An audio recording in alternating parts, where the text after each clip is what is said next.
стоять на месте стоять, иначе рискуешь ничего не понять. Стоять. Жил-был на свете Антон Городецкий, бросила жена, он грустил не по-детски. Пришел к колдунье, а ну-ка наколдуй меня легко, мой хороший, только хлопнул в ладоши, и жена вернется, от того отвернется, и маленькая жизнь внутри нее оборвется. Но вдруг налетели на ведьму тени привидений, говорят, не бывать преступлению. Ну что же ты потупила взор? Сдавайся, ведьма!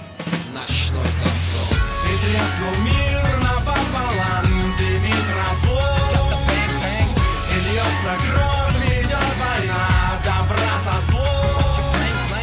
И меркнет свет в углах, паук придет узор, по темным улицам летит ночной дозор.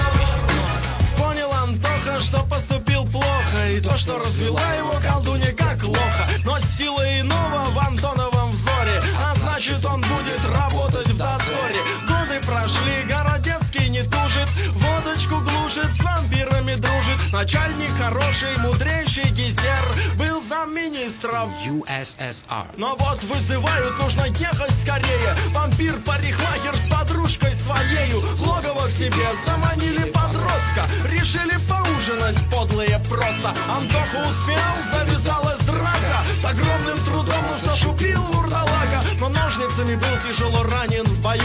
При смерти был, можно сказать, на краю. Но добрый Гизер его вылечил быстро. Еще бы, а вы кого не берут в замминистры? И треснул мир напополам, дымит разлом, и льется кровь, идет война, добра со злом.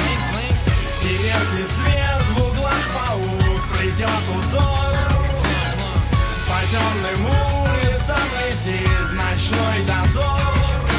Дальше беда за бедой, как по нотам. Ворона залетела в турбину самолета. На теплоцентрале чего-то взорвалось, а Света виновна во всем оказалась. Но встретив красавца, Антона влюбилась, и разрушение остановилось. Но злой Завулон